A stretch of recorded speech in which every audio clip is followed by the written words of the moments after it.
Halo teman-teman semua, perkenalkan nama saya Laili Fitria, perwakilan dari kelompok 6 yang bertugas sebagai moderator pada kali ini.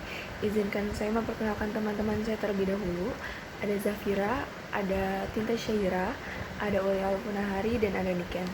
Kami di sini ingin menjelaskan tentang apa itu definisi manajemen kelas, tujuan manajemen kelas, bagaimana manajemen kelas yang efektif, dan bagaimana menciptakan lingkungan pembelajaran yang positif. Pertama yaitu definisi. Definisi dari manajemen kelas sendiri itu ialah proses perencanaan, pelaksanaan, dan evaluasi yang dilakukan oleh pendidik, baik individual maupun melalui orang lain untuk mengoptimalkan proses pembelajaran. Kata perencanaan di sini merujuk pada perencanaan pembelajaran dan unsur-unsur penunjangnya. Pelaksanaan bermakna proses pembelajaran, sedangkan evaluasinya bermakna evaluasi pembelajaran. Evaluasi sendiri terdiri dari dua jenis, yaitu evaluasi proses dan evaluasi hasil. Dalam definisi lain, dikatakan manajemen kelas adalah proses perencanaan, pengorganisasian, penggerakan, dan pengawasan yang dilakukan oleh pendidik, baik individual maupun melalui orang lain, yang gunanya untuk mencapai tujuan pembelajaran yang efektif, efisien, dengan cara memanfaatkan segala sumber daya yang ada. Manajemen kelas yang efektif terdapat 6 poin. Yang pertama adalah secara fisik mengatur ruang kelas dengan cara yang mengurangi gangguan dan memfasilitasi interaksi antara guru dan siswa. Poin kedua yaitu menciptakan iklim yang membuat siswa terasa terlibat dan secara intrinsik termotivasi untuk belajar. Poin ketiga, menetapkan batas-batas perilaku yang dapat diterima. Yang keempat, merencanakan aktivitas-aktivitas yang mendorong perilaku mengerjakan tugas. Selanjutnya, secara kontinu memonitori apa yang siswa lakukan, dan yang terakhir, memodifikasi strategi pengajaran yang perlu menciptakan lingkungan pembelajaran yang positif. Terdapat 6 poin. Yang pertama, otoritatif atau bukan otoriter atau permisif. Yang kedua yaitu membuat aturan atau kontrak belajar atau prosedur. Yang ketiga, mengajak murid untuk bekerja sama. Yang keempat, menjalin hubungan yang positif dengan murid. Yang kelima, mengajak murid untuk berbagi dan bertanggung jawab. Dan yang terakhir, memberi hadiah atau reward untuk perilaku yang tepat. Tujuan yang pertama yaitu mewujudkan situasi dan kondisi kelas yang memungkinkan siswa untuk mengembangkan kemampuan dan yang semaksimal mungkin. Yang kedua, menghilangkan berbagai hambatan yang dapat menghalangi terwujudnya interaksi pembelajaran. Yang ketiga yaitu menyediakan dan mengatur fasilitas serta perabot belajar yang mendukung dan memungkinkan siswa belajar sesuai dengan sosial, emosional, dan intelektual siswa di dalam kelas. Yang keempat yaitu membina dan membimbing siswa sesuai latar belakang sosial, ekonomi, budaya, dan keragaman individual masing-masing. Yang kelima yaitu membantu siswa memanfaatkan waktu untuk belajar semaksimal mungkin. Yang keenam, mengurangi aktivitas yang tidak diorientasikan pada tujuan. Dan yang terakhir, mencegah siswa mengalami problem akademik dan emosional. Setelah mendengar penjelasan tadi, berikut adalah contoh video dari manajemen kelas. Selamat menonton!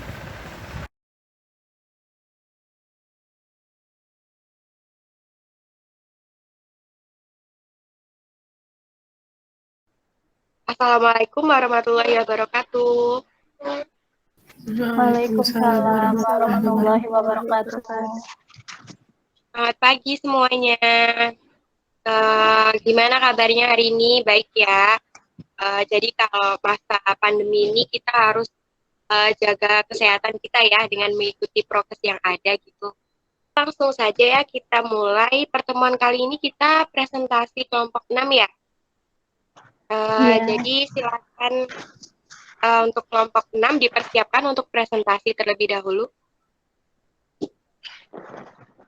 Baik. Assalamualaikum warahmatullahi wabarakatuh. Waalaikumsalam warahmatullahi wabarakatuh. Kami dari kelompok 6 yang beranggotakan saya Zafira dengan nomor NIM 19.13313 dan teman saya yang bernama Niken Kumalasari dengan nomor NIM 19.13293. Di sini kami akan menjelaskan tentang motivasi dan cara meningkatkannya. Yang pertama, kita akan membahas apa itu motivasi. Motivasi adalah kecenderungan emosi yang mengarah pada pencapaian tujuan. Lalu motivasi berdasarkan perspektif itu yang pertama, perspektif deterministik, yaitu menekankan pemberian reward dan punishment. Selanjutnya akan dijelaskan oleh Niken.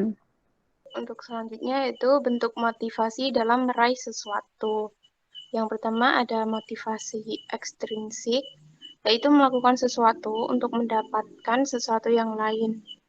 Yang kedua ada motivasi intrinsik,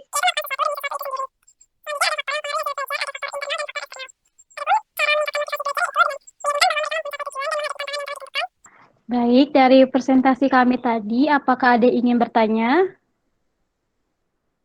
Ayo silahkan, siapa ya yang mau bertanya ke kelompok 6? Silakan. Iya, saya Bu. Mohon maaf tidak bisa on cam karena terkendala sinyal. Kalau on cam nanti suaranya putus-putus, Bu. Ya, Mbak. Ya, kepada kelompok 6, saya Uel Funahari, perwakilan dari kelompok 7 ingin bertanya. Saat ini kan banyak orang yang tidak memiliki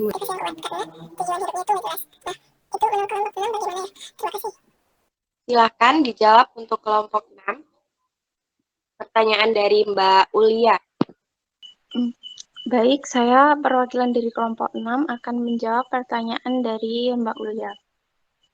Jadi menurut kelompok kami, motivasi itu sendiri kan alasan kita dalam bertindak atau berperilaku.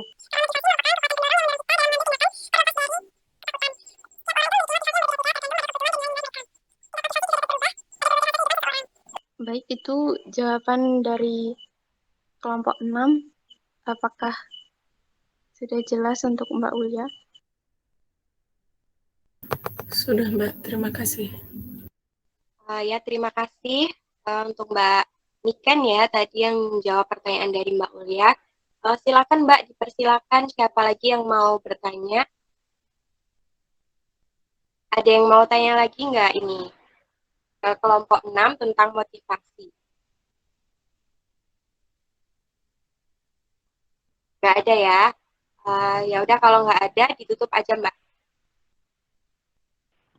Baiklah, sekian dari presentasi kami. Wassalamualaikum warahmatullahi wabarakatuh. Oke, terima kasih ya kelompok 6 udah presentasi. Di sini saya cuma mau ngasih feedback sih ya untuk PPT-nya yang bagian self regular learning tadi itu mungkin fase-fasenya bisa lebih dijelasin lagi, ditambahin fase-fasenya ya, supaya teman-temannya bisa tahu lebih merinci gitu tentang self-regular learning-nya. Begitu juga untuk kelompok selanjutnya ya, untuk materinya silakan dicari yang lebih banyak, yang lebih jelas lagi. Sampai di sini ada pertanyaan? Ada yang mau ingin ditanyakan nggak? Ya, ada Bu. Baik, jika sudah tidak ada yang ditanyakan lagi, saya mau ngingetin ya untuk yang presentasi hari ini, PPT-nya tolong dikirim lagi di grup.